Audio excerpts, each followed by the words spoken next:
Baik, kita mulai. Bismillahirrahmanirrahim. Allahumma sholli ala Muhammad. Kita akan mulai program kuliah umum kita. Di sini saya ingin menyampaikan ada 2 slide materi pengantar. Yang pertama terkait dengan perspektif homeschooling ya. Perspektif homeschooling ini perlu saya sampaikan. Mungkin yang di sini sudah ini ya, target saya ini menyampaikan kepada yang belum pernah ikut program sebetulnya, tapi pada belum hadir, nggak tahu kenapa nih. Saya mungkin ini murojaah aja buat teman-teman juga, buat ayah bunda semua, bahwa homeschooling itu meskipun banyak versi dan definisinya, di sini saya ingin menyampaikan bahasa saya menyebut homeschooling paradigmatik ya, atau bermula dari sebuah paradigma. Nah, paradigma ini disusun dari perspektif atau sudut pandang tertentu yang terkait dengan latar belakang pengalaman saya dan juga dari hasil studi lah ya. Nah, seperti apa itu perspektifnya homeschooling? Kita akan lihat pertama homeschooling secara sejarah ya, secara historis.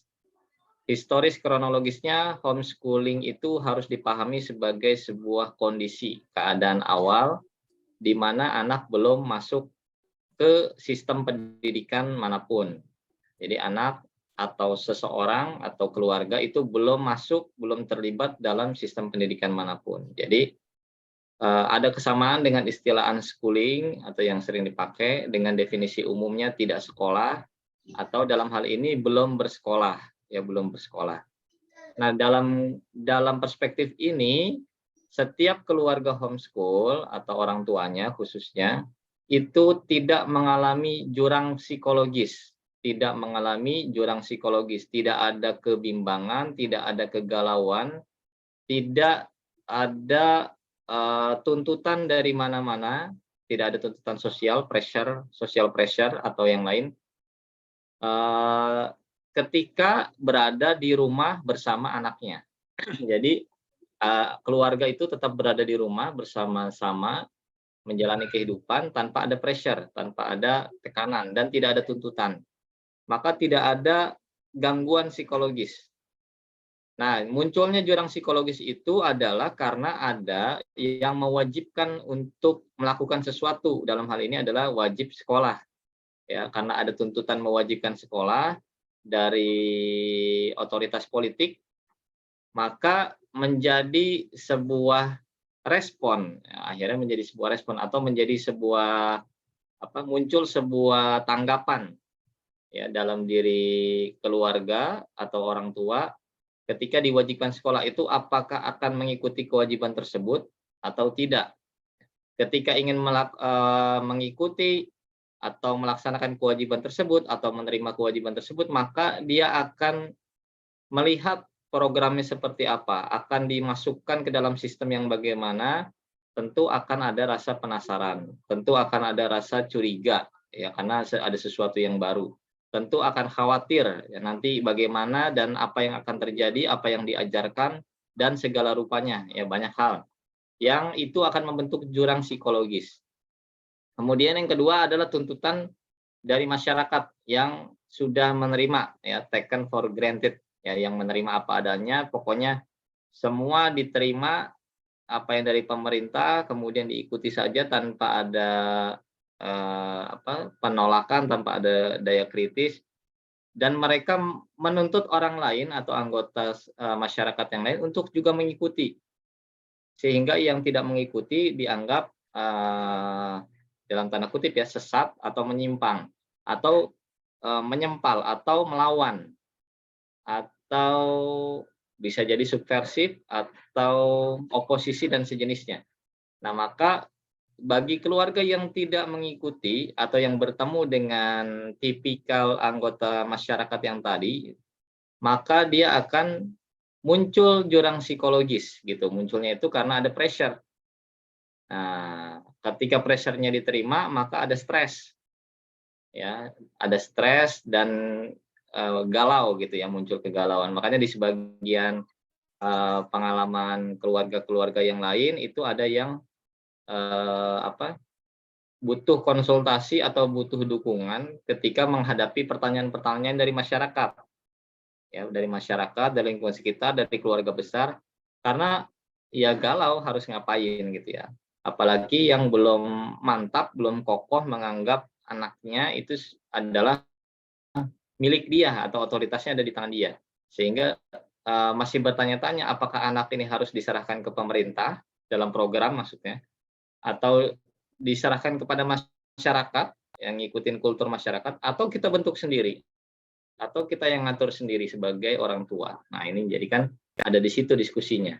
Yang berikutnya adalah perspektif bahwa yang tidak sekolah itu dianggapnya tidak belajar, atau belajar itu hanya terjadi di lembaga pendidikan yang disebut sekolah. Sekolah di sini saya termasuk yang mengikuti definisi bahwa sekolah adalah lembaga pendidikan, lembaga pendidikan. Makanya saya tidak menyebut rumah sebagai lembaga pendidikan, ya. Nah, cuma belajar itu lebih luas, ya. Cakupan definisinya belajar itu lebih luas, bukan cuma soal pendidikan saja. Nah, manusia bisa belajar otodidak, bisa belajar dari pengalaman, bisa belajar dari cerita, bisa belajar dari lingkungan, ya. Meskipun tidak melalui proses pendidikan, ya, manusia tetap belajar. Nah, maka di sini yang harus diingatkan atau dijadikan pengikat gitu ya dalam perspektif ini, belajar itu bisa di mana saja, dan seorang anak itu lahir dengan segudang pertanyaan dan rasa penasaran yang sangat tinggi. Sehingga tidak perlu dikhawatirkan, lagi-lagi kalau tadi kekhawatiran di diri orang tua, ya jurang psikologis, kalau di sini kita nggak perlu khawatir anak nggak belajar sebetulnya. Nggak perlu khawatir anak nggak belajar. Yang perlu kita perhatikan adalah fasilitas belajar, ya, suplai materi pelajaran dan lain sebagainya. Atau menjaga agar tidak ada penghalang, pengganggu minat belajar. Ya, minat belajar, semangat belajar, yang sering terganggu oleh misalkan salah satunya oleh rasa trauma, ancaman, kemudian ada tayangan, sekarang nih apa, gadget dan sebagainya, itu bisa mengalihkan rasa penasaran menjadi, kalau sekarang disebutnya FOMO ya, yang apa ya, pengen yang tahu yang viral-viral aja, bukan penasaran dari hasil merenung. Nah, itu yang perlu diperhatikan oleh, praktisi homeschool. Yang berikutnya adalah, nah, karena sebagai kondisi awal, homeschooling karena sebagai kondisi awal, maka harus ditetapkan atau diyakinkan kembali, yang tidak bersekolah atau yang homeschooling ini tidak ragu-ragu. Nah, ini kembali ke poin yang pertama tadi sebenarnya, cuma ini saya pengen menegaskan di sini, maka tidak perlu ada alasan.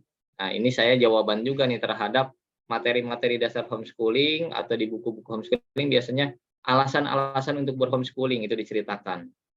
Ya, yang ya mungkin alasan itu akan terus bertambah tergantung dia menghadapi situasi seperti apa keluarga itu.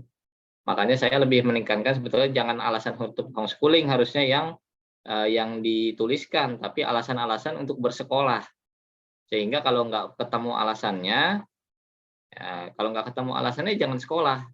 Tapi kalau ketemu, ya nggak apa-apa sekolah, karena sekolah nggak haram gitu ya. Bahkan bisa jadi wajib. Ya, cuma wajibnya itu kan harus ada dasarnya, ya, dengan sebab, ya, wajib dengan sebab. Jangan wajib karena pemerintah, karena disebabkan oleh pemerintah. Ya, meskipun di sebagian kalangan mentaati pemerintah itu sebuah kewajiban, tapi dalam hal ini kewajibannya adalah ada juga kewajiban orang tua. Ya, kewajiban orang tua, apalagi nanti kalau masuk ke pembahasan di teori pengasuhan itu ada marotipnya, ya, ada tingkatannya, kewajiban orang tua dan kewajiban waliul amr dan lain sebagainya. Pemerintah dalam satu garis ya ke atas hubungannya dengan orang tua. Ya, seperti apa? Selama masih ada orang tua nggak mungkin diserahkan ke kakek gitu kan ya. Itu gambaran ringkasnya lah. Nah, poinnya di sini adalah kita sebagai praktisi dan keluarga homeschool itu tidak punya rasa keraguan sama sekali, ya. dan kita tidak membutuhkan alasan dan tidak selalu harus menjawab. Nah, tidak selalu harus menjawab pertanyaan yang ada. Justru kita punya kesempatan untuk bertanya untuk apa bersekolah. Kita juga punya kesempatan untuk bertanya sekolah seperti apa yang cocok ya, untuk anak kita maupun anak orang lain.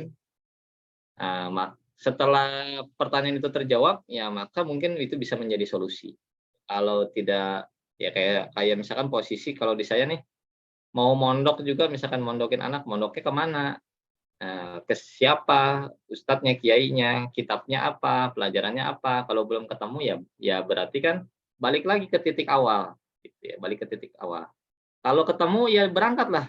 Jadi kita keluar rumah ini adalah dengan tujuan, sama seperti ibu-ibu pergi ke pasar. Ya, bukan selalu harus ke pasar, wajib ke pasar ketika ingin belanja. Belanjanya harus definitif, mau beli apa, bukan pokoknya kalau nggak ke pasar berarti bukan ibu-ibu misalnya gitu. Atau pokoknya harus ke pasar. Iya, ke pasar itu harus secara normatif, tapi secara praktis dia harus mendefinisikan dulu untuk apa ke sana. Maka ini yang tadi disampaikan Kang Rifki nih, jadi terkait juga ya sering di HSKM itu keluar masuk sekolah ya, atau ya ada yang tiba-tiba bergabung dengan sekolah, atau anak pertamanya sekolah, anak keduanya nggak mau, atau sebaliknya, itu banyak ya. Jadi dan itu nggak masalah karena kita tidak bermusuhan dengan sekolah dan tidak, bertentangan, hanya mempertanyakan dan mempertahankan kondisi awal. Ya, mempertanyakan kenapa harus bersekolah, bersekolah kemana, dan jangan lupa bahwa ada kewajiban dari sisi orang tua yang tidak boleh dilepas. Dan bersekolah itu bukan melepas tanggung jawab, ya, tapi menuntut ilmu. Itu dari perspektif yang ketiga. Nah, dari sisi konsep secara umum, homeschooling sebagai sejarah sosial ini perlu diperhatikan dan dikaji, khususnya buat ayah dan bunda semua para peserta yang ingin mendalami konsep homeschooling, pengen jadi expert lah. Harus membuka-buka, mengkaji. Jadi homeschooling itu bukan sekedar metode belajar, meskipun sering ya, atau homeschooling itu hanya sekedar kurikulum mandiri dan lain sebagainya. Kita juga harus melihat homeschooling sebagai sejarah sosial. Makanya saya menulis perjalanan makna education ya, dan parenting ya, salah satu artikel singkat sudah saya sampaikan juga di tautan yang ini ya, yang pengantar ya. Sebelumnya kan saya bagikan tuh audio dan YouTube ya. Di situ sudah saya sampaikan juga perjalanan makna education. Jadi education itu awalnya itu maknanya setara dengan berkelindan sama dengan parenting.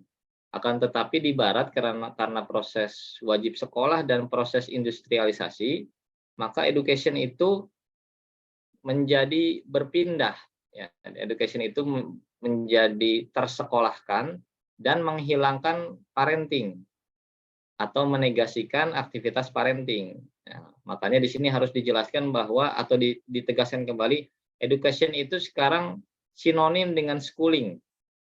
Nah, schooling tidak boleh menafikan atau menegasikan parenting. Ya, dua-duanya harus berjalan. Jadi tidak bersekolahnya homeschooling itu bukan anti sekolah ya, sesekali sekolah, tapi sekolahnya di mana? Bahasa sekarang alhamdulillah nih ada istilah flexi school yang sudah dikenal di Indonesia. Jadi ya kalau mau bersekolah ya ibaratnya kursus aja gitu. Ya ke PKBM aja, ya sehari 2 hari aja sekolahnya gitu. Nggak usah 6 hari sepekan, terus 8 jam per hari ya. Ya cukup kembali ke makna schooling itu sisa-sisa waktu mungkin 2 sampai 3 jam per hari dan 3 sampai 4 hari atau kali per pekan. Ya itu kalau mau sekolah gitu ya. Jadi kembali ke situ. Nah, kenapa disebut ini sejarah sosial? Jadi ini kan respon ya. Homeschooling dan home education adalah respon sosial dari pemberlakuan wajib sekolah dan revolusi industri yang terjadi di dunia barat. Ya, ketika mereka memberlakukan itu dan kita juga di Indonesia juga kena ya, eh, dampaknya revolusi industri ini dan kewajiban sekolah atau sistem mandatory school berlaku juga di Indonesia, maka kita juga melakukan respon yang semisal, yang mirip gitu. Jadi ya kita nggak mau diindustrialisasikan, kita nggak mau diseragamkan dengan cara seperti itu. Bukan berarti nggak mau sekolah gitu. Sekolahnya tolong difleksibelkan. Sekolahnya tolong jangan sampai menghilangkan atau menegasikan parenting. Sekolahnya tolong untuk tetap membiarkan atau memberi kesempatan anak dan orang tua untuk menjalin bonding ya, untuk tetap bersama, untuk tetap punya pilihan dan kebebasan gitu ya. Jadi, nah setelah itu, setelah respon di dunia barat waktu dalam sejarahnya itu muncul kajian-kajian, kemudian kelas-kelas parenting ya, untuk mengingatkan kembali, menguatkan kembali peran dan fungsi orang tua setelah education-nya menjadi schooling. Nah, ini yang harus diingat karena apa? Orang yang kembali merujuk definisi kalau misalkan education itu apa, orang-orang merujuk education itu pasti maknanya nanti kembali ke pengasuhan, kembali ke orang tua. Makanya di sini kita sering banyak orang terbolak-balik ya di Indonesia sendiri mengatakan bahwa pendidikan itu tugas orang tua. Orang tua bertugas untuk mendidik. Padahal ini karena kekacauan konsep yang ada di barat yang kita terima, kita adopsi. Ya, kita mengadopsi bahwa education yang tadinya memang aktivitas dilakukan oleh orang tua kemudian dipindahkan. Makanya sekarang kalau dibilang edukasi ya, atau education itu lembaganya apa? Kalau di barat pasti education itu lembaganya adalah sekolahan. Ya, sistem education itu pasti sistem persekolahan. Ya, dan itu menegasikan parenting sampai mereka membuat parenting class yang ada di dalam sekolahan. Sehingga keluarga dalam hal ini sebuah lembaga pengasuhan yang pertama ada di dunia, yang pertama ada dalam sejarah itu jadi maknanya dikecilkan, didiskreditkan, dikerdilkan menjadi subordinat dari sistem persekolahan. Nah, era-era parenting itu bangkit di barat itu untuk mengukuhkan kembali. Nah, cuma jadinya bentrok. Ya, era parenting itu akhirnya era untuk mengambil kembali anak-anak supaya tidak masuk ke dalam sistem persekolahan karena pemerintah masih memaksakan sistem sekolah yang wajib dan terintegrasikan dengan industri. Sehingga keluarga-keluarga yang berbasiskan pada tradisional, keluarga-keluarga yang berbasiskan pada agama, itu ketika mengambil sikap yang agak tegas, maka akan terjadi semacam benturan. Terjadi semacam benturan dengan sistem pendidikan yang menjadi regulasi dari pemerintah. Itu di beberapa tempat. Kecuali kalau pemerintahnya ngasih slot atau memberikan ruang, silakan difasilitasi. Alhamdulillah di kita juga masih dikasih jalur sebetulnya ya, ada jalur pembelajaran informal yang ada di undang-undang terbaru itu ada istilahnya itu. Kemudian masih bisa disetarakan nantinya. Itu kan untuk menerima silakan saja tidak masuk sistem persekolahan, tapi diharapkan SDM anggota masyarakat ini bisa setara juga.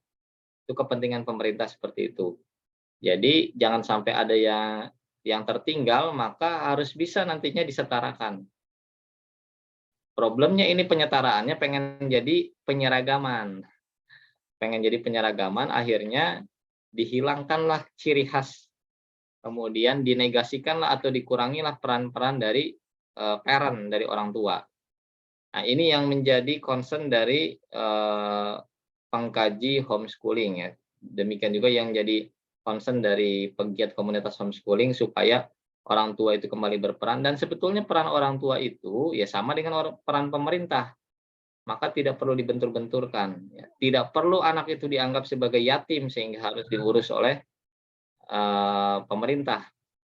Pemerintah itu menjadi support system, pendukung dan penguat untuk scale up, untuk meningkatkan kualitas SDM, bukan untuk mengambil alih, gitu ya. Nah, ini yang perlu didudukan filosofi pendidikan dari sebuah negara atau sebuah pemerintahan.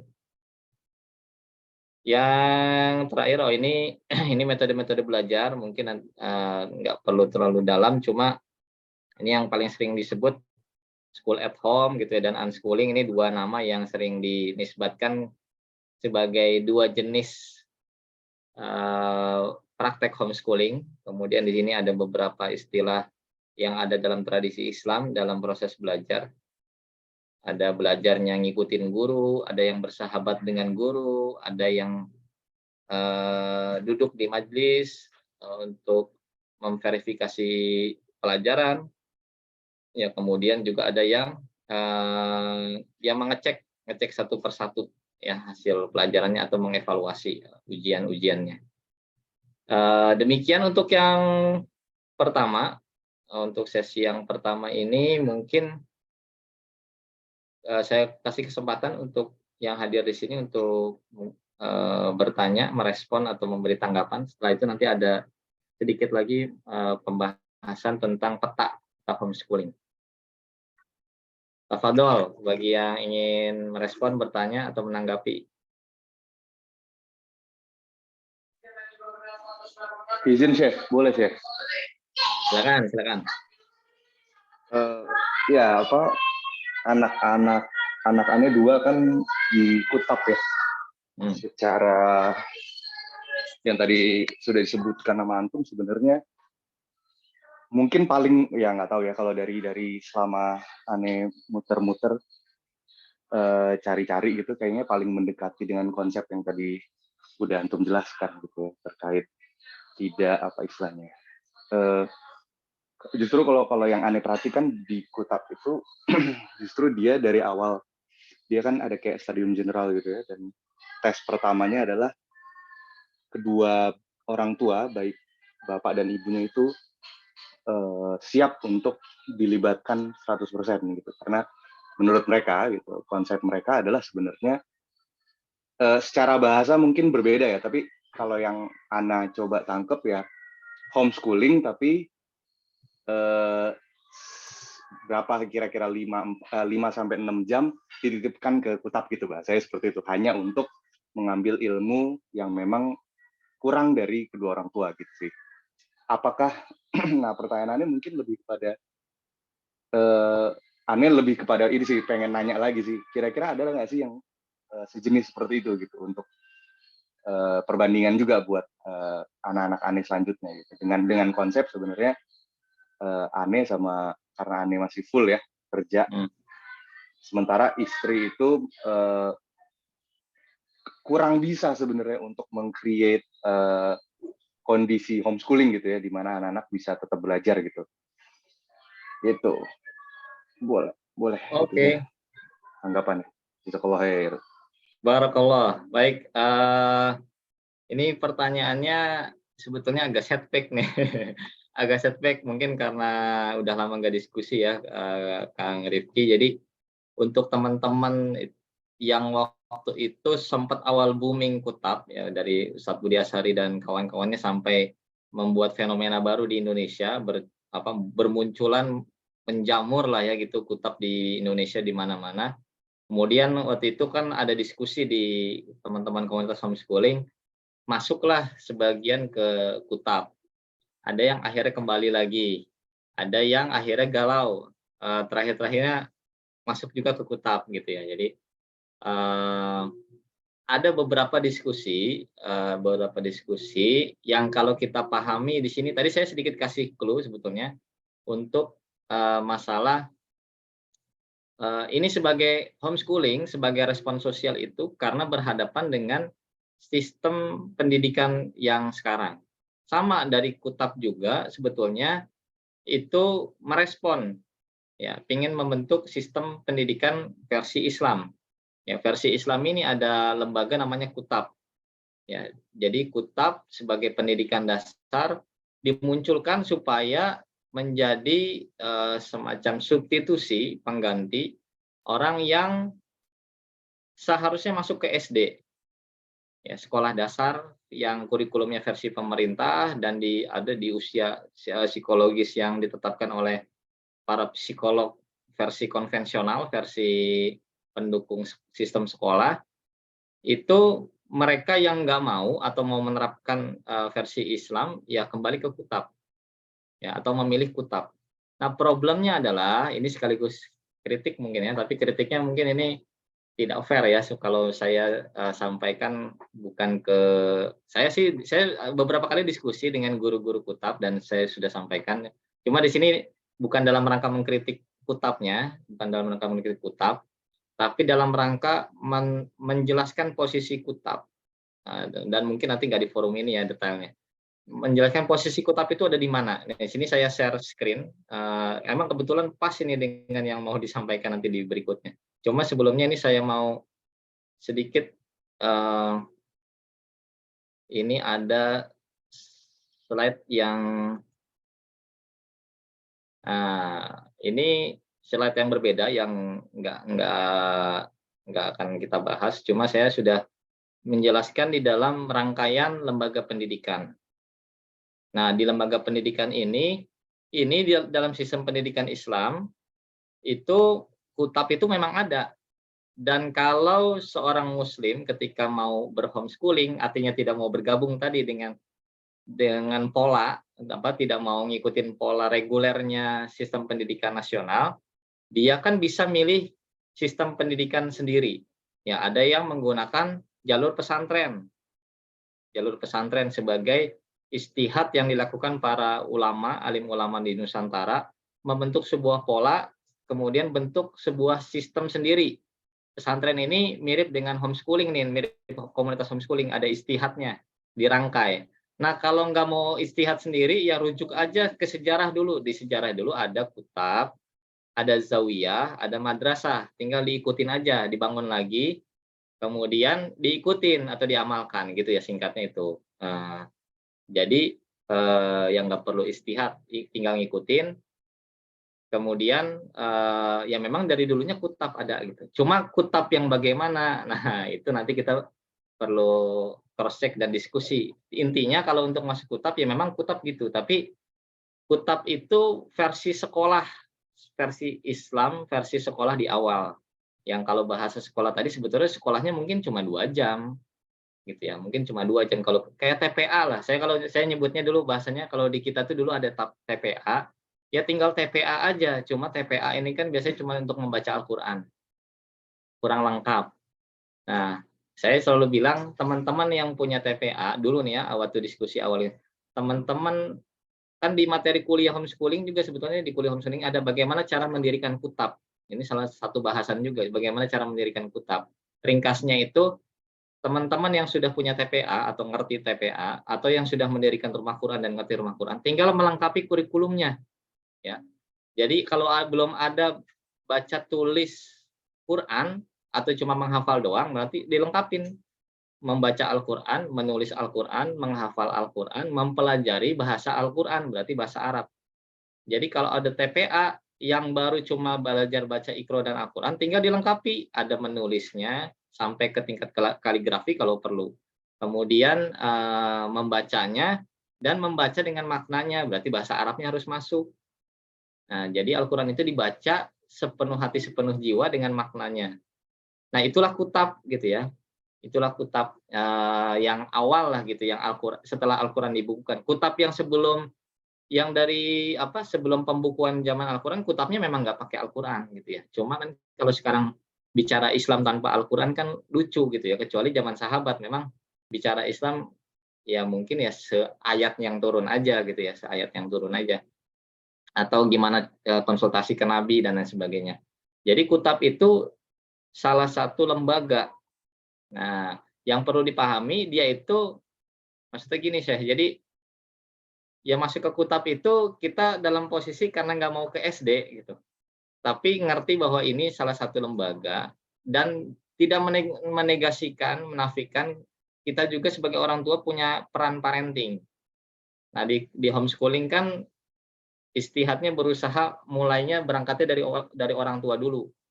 Kalau pesantren, nah itu istihadnya karena kondisional memang diserahkan ya dengan konsep perwalian. Jadi orang tua menyerahkan kepada wali. Nah, walinya itu adalah para aulia yang soleh, yaitu para kiai yang diposisikan nantinya jadi orang tua juga sampai menikahkan santrinya. Nah, itu istihad di para ulama dulu kan di pesantren modelnya. Nah, kalau Ustadz Budi pengen menghidupkan lembaga-lembaga yang dulu, ya bisa aja kan akhirnya juga ada madrasah juga dibikin kan. Ada kutab, ada madrasah. Nah, sebetulnya ada juga zawiyah, kemudian ada berbagai macam lembaga-lembaga yang ada di dalam sejarah Islam tinggal dihidupkan dan jangan sampai ini jadi tren yang istilahnya apa? Ini satu lembaga yang kutab itu bukan lembaga pengasuhan. Nah, ini mungkin kritik ringkasnya. Kutab itu lembaga pendidikan, ngajarin ilmu baca tulis Al-Qur'an. Sisanya tetap ada di orang tua, gitu. Nggak bisa diserahkan ke guru kutab. Nah, itu panjang lah ya. Tapi nanti kita lihat di pembahasan berikutnya nih, karena ada slide peta homeschooling yang perlu dilihat dari grand big picture-nya lah, gambaran besarnya. Itu aja mungkin tanggapan atau jawaban yang pertama. Nanti bisa lebih lengkap insya Allah. Syukron, jazakallah khair. Wan. Yang lain kalau nggak ada, saya lanjutkan nih presentasi yang keduanya. Lanjut. Lanjut ya. Gas terus. Baik. Ini saya ada 2 slide yang pernah saya sampaikan juga dalam satu sesi daurah.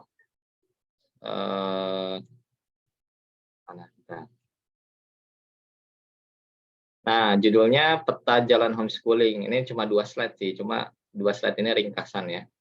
Jadi kalau kita memahami homeschooling, tadi setelah perspektifnya kita lihat, homeschooling itu sebagai kondisi secara historikal dia adalah kondisi awal, kemudian dia juga tidak menafikan aktivitas belajar, justru membangkitkan dan meneguhkan bahwa belajar bisa di mana saja, dan belajar bukan hanya pendidikan, dan lembaga pendidikan itu hanya sebagian dari aktivitas belajar. Ada lagi lembaga keluarga atau lembaga pengasuhan.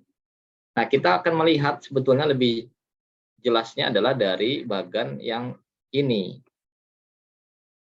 Nah, maaf. Oh, begini. Bentar.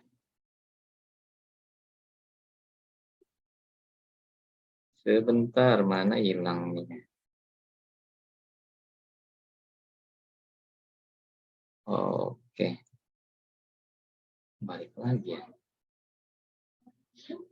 Nah, bisa dilihat tuh, ada kutab tuh di situ ya. Jadi homeschooling ini sebagai saya respon menyeluruh ya. Saya mungkin akan menganggap ini sebagai respon menyeluruh seperti halnya pesantren di zaman kolonialisme ya. Respon menyeluruh supaya menyelamatkan generasi gimana nih di era penjajahan zaman dulu. Nah, dimunculkanlah istilah pesantren oleh para ulama supaya para orang tua yang mereka adalah mujahid, para pejuang kemerdekaan yang hari-harinya berperang dan dalam perlarian, kemudian juga dalam keadaan tidak aman untuk orang tua dan tidak ada lingkungan untuk dia belajar melihat dari keseharian, maka dibentuklah satu entitas yang namanya pesantren.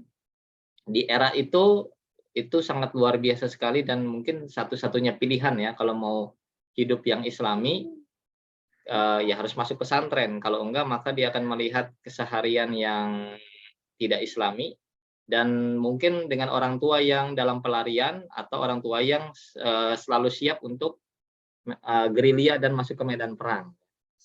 Nah, respon itu saya pertahankan di homeschooling untuk dengan skema dari keluarga homeschooling menuju komunitas homeschooling dan sampai kepada masyarakat homeschooling gitu ya. Itu konsep dasarnya itu yang paling dasar sekali. Nah, homeschoolingnya itu apa tadi? Tidak berbenturan dengan sekolah karena sekolah itu ada di dalam homeschooling ya. Homeschooling adalah home dan schooling. Home-nya apa, schooling-nya apa? Ini ada bagannya yang perlu dipahami. Ya, home-nya ada di rumah dan di lingkungan. Nah, kalau rumahnya kita ngontraknya pindah-pindah, nggak dapat lingkungan, atau nggak ada kepala rumah tangganya, nggak eksis, nggak ada ibu rumah tangganya, mungkin ya tidak bisa berjalan, harus cari pengasuhan lain. Ya, pilihannya mungkin masuk pesantren atau dititipkan ke tadi ke kakek nenek. Ya seperti Rasulullah untuk dapat pengasuhan kan dititipkan juga kan, ada ibu susu dan lain sebagainya. Itu konsep untuk menjalankan aktivitas pengasuhan. Ada pola asuh yang didapat dari si anak yang membentuk karakter nantinya di sini nih. Ada akhlak mulia. Jadi kalau dilihat dari jalur yang pertama nih home itu pengasuhan, tempatnya ada di rumah dan lingkungan, dijalankan dalam bentuk pola asuh, dilakukan oleh orang tua atau wali atau uwa atau kakek atau paman ya, atau siapapun pihak yang diberi kewenangan, bisa dalam hal ini kiai juga, yang menjadi objeknya adalah anak ya. Dengan tujuan dia menjadi dewasa, ciri dewasa adalah akhlak mulia dan mandiri. Metodenya adalah metodenya ini metode belajar ya. Metode belajarnya adalah inside out. Inside out ini tadi kalau bahasanya ada ada ibu yang kesusahan untuk membuat situasi belajar, inside out ini sangat erat sekali dengan tadi bahwa anak itu punya segudang pertanyaan dan rasa penasaran yang tinggi sehingga nggak perlu diapa-apain pun pasti belajar karena itu sudah fitrahnya dia. Inside out ini memahami bahwa anak itu nggak usah disuplai, nggak usah yang sebelahnya kan di schooling kan outside in, memasukkan sesuatu, menanamkan sesuatu ke dalam jiwa anak. Kalau inside out ini kita memahami anak itu diemin aja, dibiarin aja, itu pasti tumbuh, pasti cari tahu. Nah, ini banyak nih, ada beberapa risetnya sebenarnya. Jadi kalau bahasa akademisnya, anak pasti belajar lah dari apapun itu. Kalau nggak percaya silakan anaknya dilepas di mana gitu ya, uji coba. Dia pasti akan belajar bahasa, istilah-istilah baru, ungkapan-ungkapan, dia pasti tahu berbagai macam hal. Ya. Atau kasih gadget ke anak nih, nggak usah diajarin cara main game, ya, nggak usah diajarin, insya Allah tahu. Karena inside out, ya sesuatu yang jadi rasa penasaran dia akan cari tahu dan dia akan terus melengkapi puzzle-puzzle informasi yang ada di dalam benaknya. Nah, kita memahami orang tua ya di sini nih posisinya. Orang tua jangan nyebrang ke wilayah schooling. Orang tua itu sejajarnya di bagan di kolomnya home ini loh. Nah, schoolingnya apa? Schoolingnya itu adalah aktivitas pendidikan. Ada di lembaga pendidikan yang kita sebut sebagai sekolahan, ke sekolah. Sekolah kalau dia versi schooling yang ini kita sebutnya flexi school karena sekolah yang sekarang adalah mandatory school atau sekolah yang full time, sekolah yang sifatnya wajib dan menegasikan aktivitas parentingnya yang ada di kolom sebelahnya.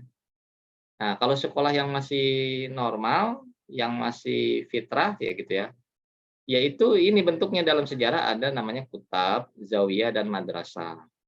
Ya, kutab, zawiyah, dan madrasah ini ada cantolannya di Al-Qur'an. Ya, ini di materi yang tadi itu sempat ada pembahasannya juga, cuma kan slide-nya nggak saya tampilkan semua.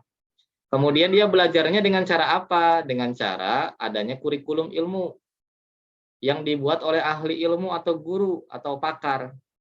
Kalau orang tua berusaha merancang kurikulum, itu namanya orang tuanya nyebrang. Dia tuh ada di aktivitas home, ya. Core-nya dia itu ada di rumah, di membentuk pola asuh, tapi dia pengen bikin kurikulum. Nah, ini makanya sering saya tegur nih, Pak, cek kurikulumnya gimana? Saya emang nggak pernah mikirin kurikulum dan nggak perlu membuat kurikulum. Ya, kalau ikut di HSKM, kurikulum nggak usah dipikirin, ya karena kurikulum itu tugasnya guru.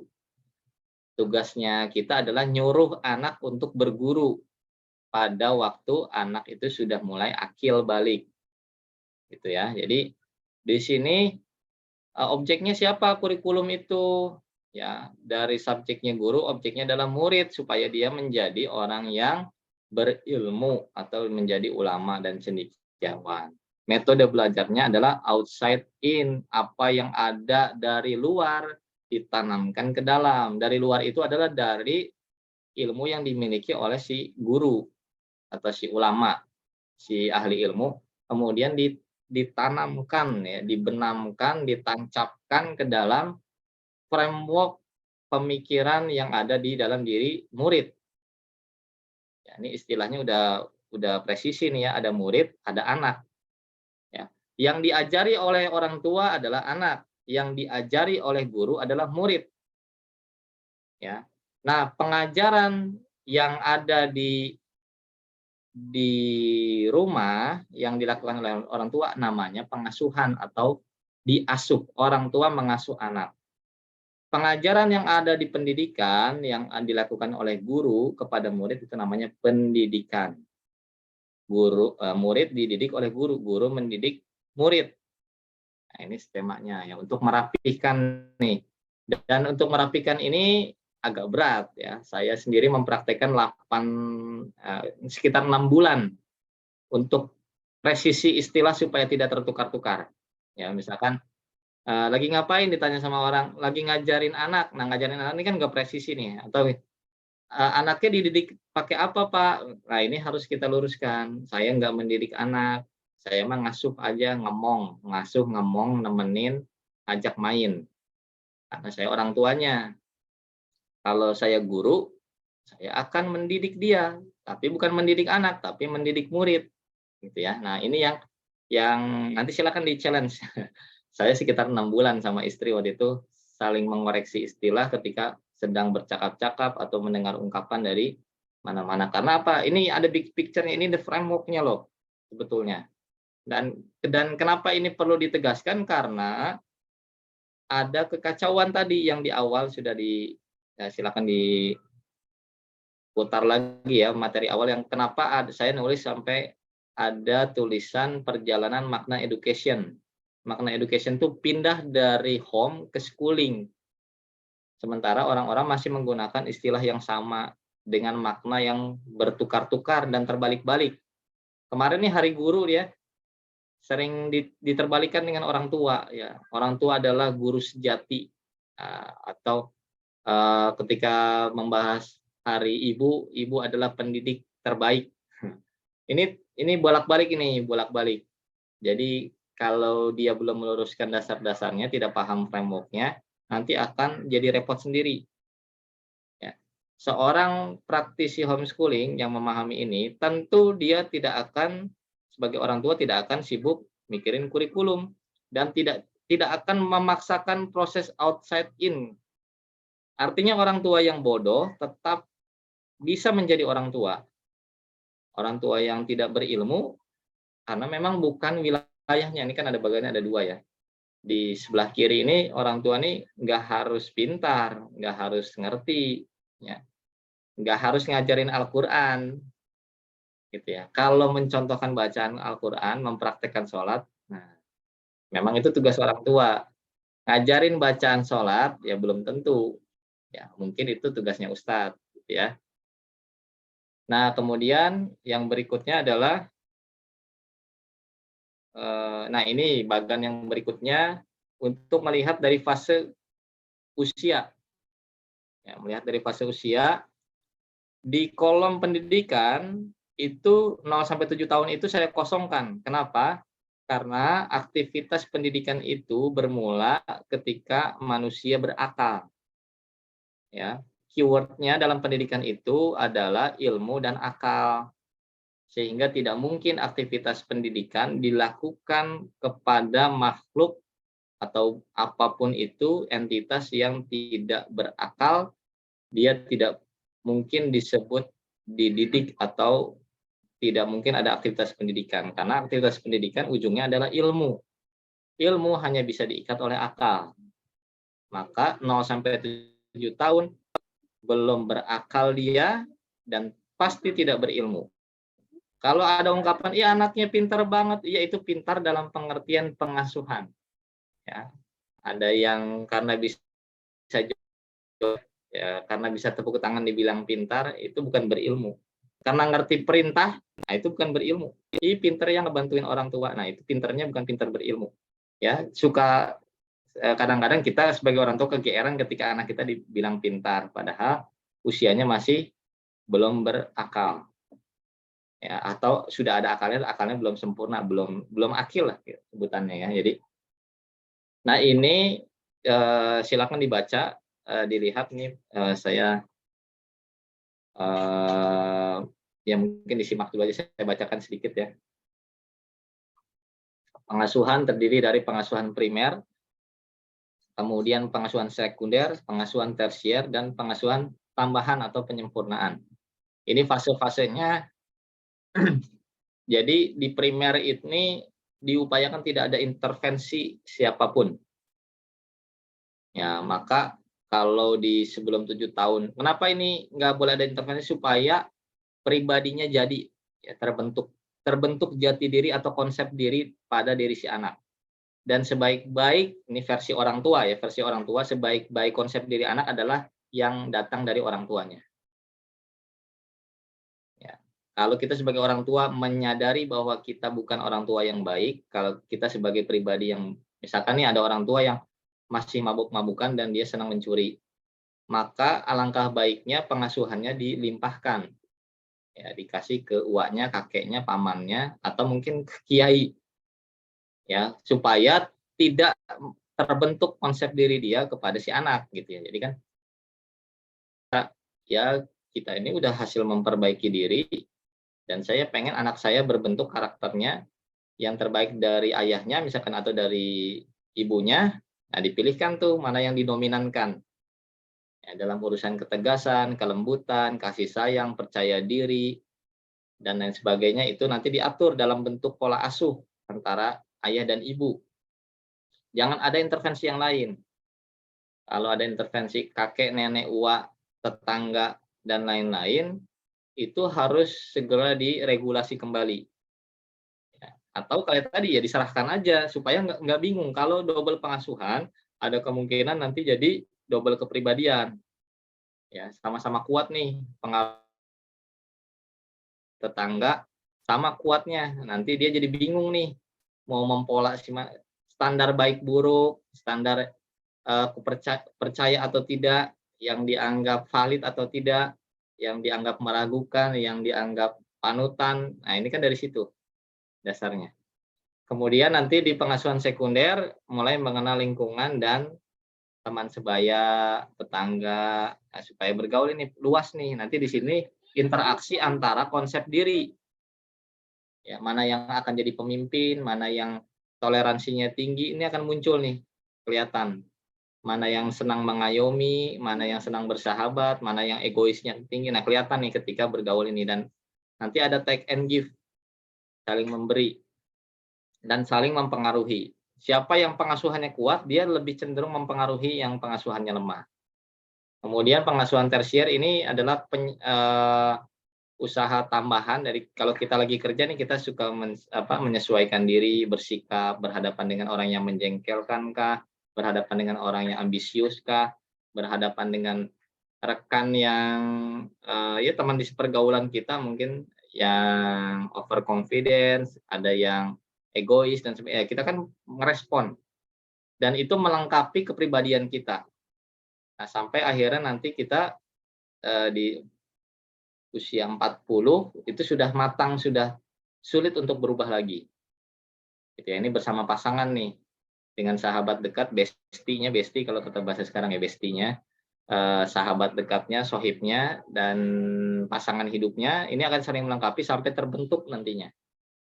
Gitu ya. Di sisi pendidikan, ya sisi pendidikan tahapannya tadi calistung dulu nih.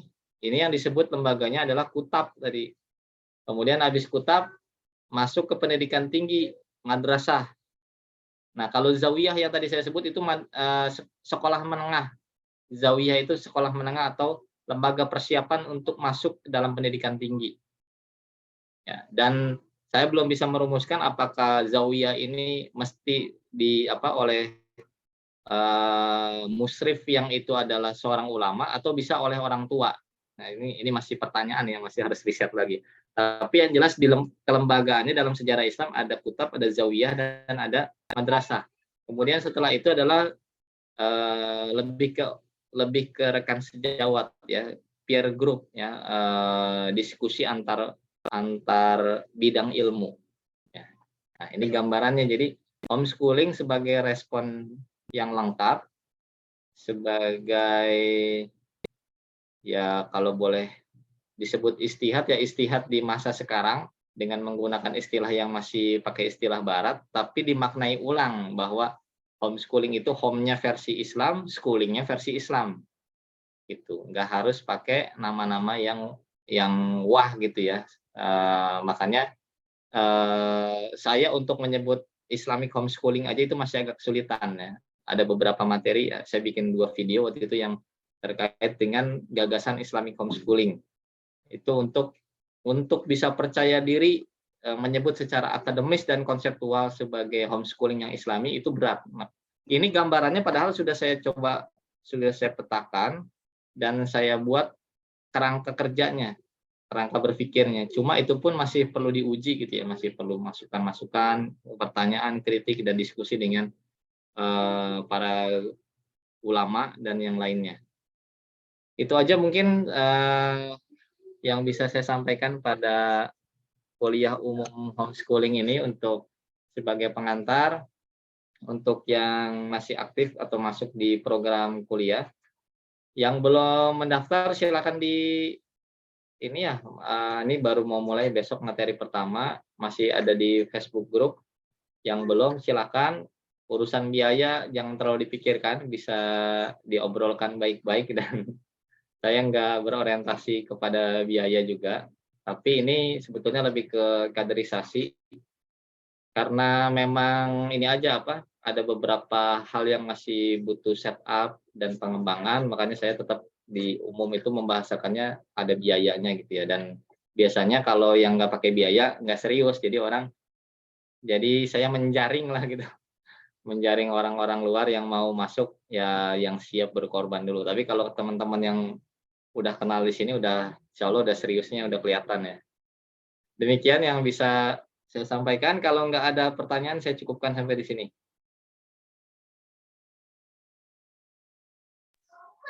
Syukran ilmunya Syekh, jazakallah khairan. Alhamdulillah, insya Allah cukup dulu.